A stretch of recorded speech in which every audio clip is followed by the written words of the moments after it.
The installation is in a huge mansion in north of Europe.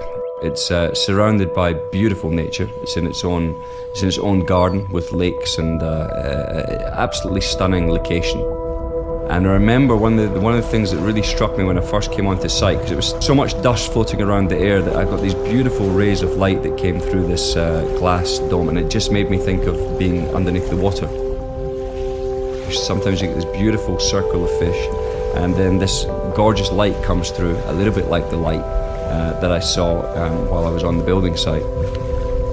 The name Cardume, it's a Portuguese name, and it's basically for a shoal of fish. But I don't know if you've ever seen these wonderful nature shows when you see fish, they're secured by numbers and they stay within shoals, but the shoals kind of move around like birds do in the sky, just underneath the water. The control panels that were developed is actually the same control panels that my client's using for the whole of his house. We should be able to work with the digital world. It shouldn't be an add-on. It should become part of us, rather than us having to stop what we're doing and enter into that world of technology. You know, it needs to work with us, not the other way around. The chandelier really brings everything together. It was, and again, we had to. The main thing was to design it like it always meant to have been designed there. There was so much detail that had been put into the architecture of this house and the interiors of this house that I didn't want really this I didn't want you to arrive in and the first thing that you saw was the chandelier. I didn't want to take anything away from the visuals that you had as your entrance into the house.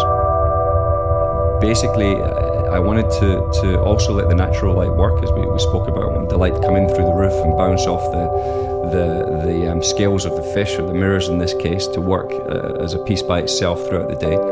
And the idea was very much that you should gradually come into this chandelier, and the chandelier would take you in. You'd come in, you'd have to look at the staircase would then take you up to the chandelier, and as you walk up into the first floor is where you have the real effect. You get some idea of the enormity of this chandelier.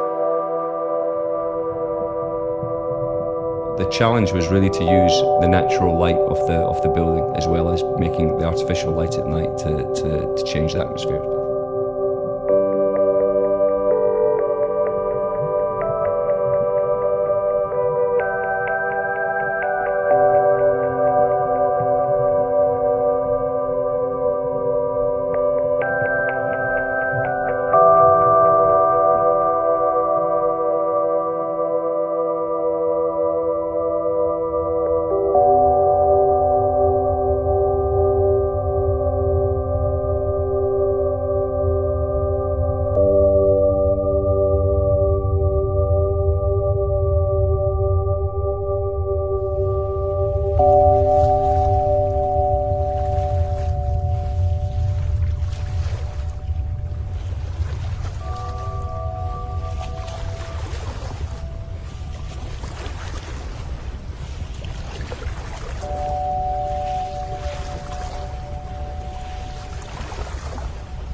I don't think perfection ever stops. You're always trying to perfect what you've done, and you're always trying to take it one step further.